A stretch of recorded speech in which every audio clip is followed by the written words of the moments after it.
I think it's safe to say that most of us are very bored in the present moment, and many of us have taken to binge watching random shows. Personally, I have been watching the TV show Boston Legal. It's an interesting show. It's good, but not perfect, with a few flaws. Today, I will first be explaining the show, and then detailing some flaws, which include aspects of unrealism and also some of the morally wrong things some characters do. I will then be discussing the positives of the show, which include relevant issues, unique characters, and overall humor. The positives outweigh the negatives, as you shall now hear. The show Boston Legal is a show which chronicles the lives of some of the associates at the fictitious law firm Crane, Pool and Schmidt, which is based in Boston, hence the title Boston Legal. The show focuses much of its attention on the escapades of two lawyers, Denny Crane and Alan Shore. The two of them have many court adventures and win almost all of their cases. Denny Crane is the Crane in Crane, Pool and Schmidt. He was once a great lawyer, but now exhibits symptoms of Alzheimer's, which he insists is mad cow disease. Alan Shore is arguably the best lawyer at the firm and is also the best friend of Denny. Alan also has a tendency to go to extreme and unusual lengths to win cases, usually to great success. First off, for the negatives, the unrealistic nature of some aspects of the show. There are many times throughout the show where I would think to myself that wouldn't happen in real life, but it happens anyways in the show. Boston Legal thrives on the oddity of the personality and actions of the characters. For instance, it is highly unlikely that the highest ranking lawyer at a well-respected law firm would be able to not lose public respect for shooting a homeless man with a paintball gun. That lawyer also shoots other people with real guns. A lawyer in the real world wouldn't do this.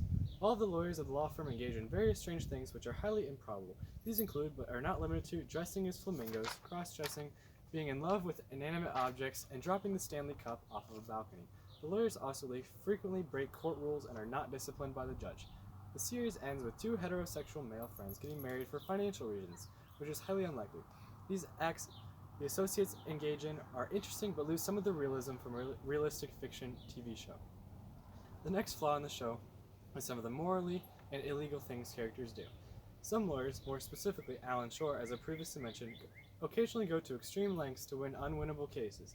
Some of these methods include perjury, contempt, kidnapping, and extortion. More specific examples of this include blackmailing a mayor in order to get a better divorce agreement, kidnapping and falsely imprisoning the brother of a suspect, and tying up the person they're prosecuting in order to get him to sign an agreement. Some of the lawyers frequently contempt the court by making a big scene of it in order to change the jury's opinion. This works, so they continue to do it. These things they do are interesting, but also make them seem like terrible people, because they are. Moving on to the positives of the show, and there are many. First of which is that there are some trials in the show that contain issues that are still being discussed in the current world. It makes sense considering the show last aired in 2008, but it's nice to see that it's not just people suing other people, although that still happens occasionally. Some of the issues that are still relevant today include abortion, gay marriage, and illegal immigration. These topics each have one or more trials about them and also have the characters discussing the issues throughout the episode. The next positive is the unique characters. I touched on this earlier in one of the negatives, but I view this as a bigger positive than a negative. The great variety of characters in the show really add to the overall effect. It portrays Crane, Pool and Schmidt as a more special law firm because they are not like the generic lawyers they oppose in court.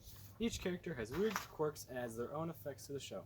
There's one character, Jerry, who has Asperger's and almost never takes his hands off his thighs. There is also a black attorney who likes to dress up as a woman and do dance competitions. The main two also have their own weird things, with Denny liking to wear his fishing gear sometimes, and Alan occasionally using random words by accident because of some mental disorder. Each character's addition to the show make it much more interesting and intriguing. The final and main positive of the show is the overall humor of it. It isn't funny in a normal comedy sense, but funny in its own way. The humor comes from all the things I previously mentioned, including both positive and negatives. Personally, I find the illegal and immoral things some of the associates do to be quite entertaining, especially the blackmail. The dumb but legal things the characters do are also entertaining. It is usually wrong to laugh at a person with Alzheimer's, but in this show, it is okay. It's difficult to describe how the show is amusing because there aren't any jokes you can reference, but it's just funny. It's like a higher level of humor, if that makes sense.